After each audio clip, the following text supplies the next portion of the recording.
So as we stated in the previous video, while we were at the supermarkets, we kept running into one of two scenarios. The first scenario was that there was no more dry pasta. Everyone bought out the dry pasta, and we even asked the employees and said, they're just out of fresh pasta. The second scenario was that there was no eggs, right? Eggs seem to be really hard to come by during these times.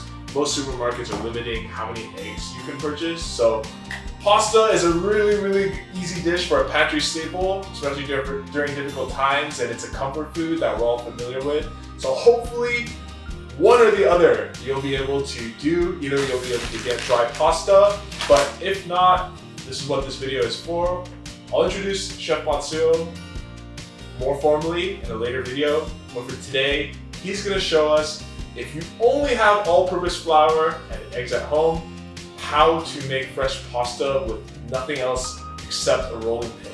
Or if you're really in a desperate bind, you can even use an old wine bottle. So this will be a short video just showing you how to make fresh pasta with a rolling pin, flour, and eggs. What we're gonna need is we're gonna start out with 200 grams of flour. That translates to roughly 1 2/3 cup of all-purpose flour. You're gonna lay that out onto your cutting board, make a little well into the center, into which we are going to crack 2 eggs. From there, as you can see, as Chef Matsuo is doing here, we're going to carefully start incorporating the flour from the outside into the center well with the eggs until we start to form a shaggy dough that looks something like this.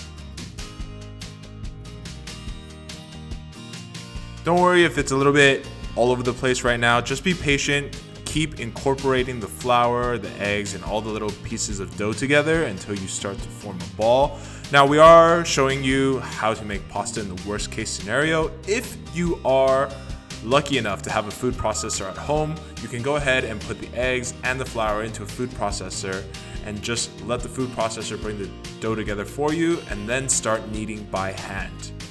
If you're really lucky and you have a food processor and a stand mixer, you can have the food processor put the dough together for you and then throw that dough ball into a stand mixer before we move on to the next step.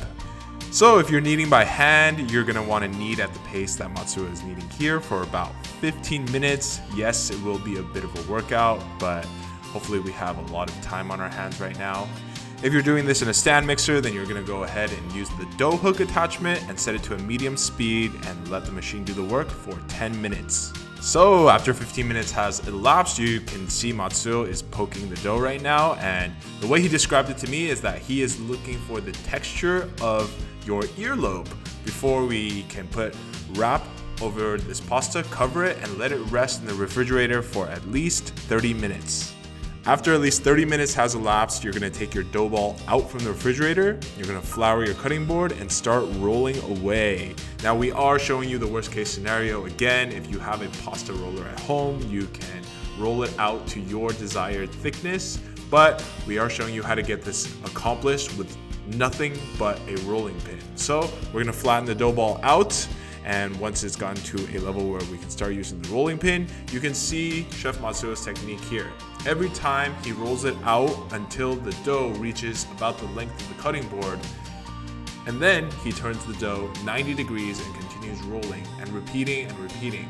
Here in this video, we've rolled out the dough until we reached about 1/4 of an inch. We got a close-up of what that looks like here. It's really up to you how thick or thin you want your pasta to be.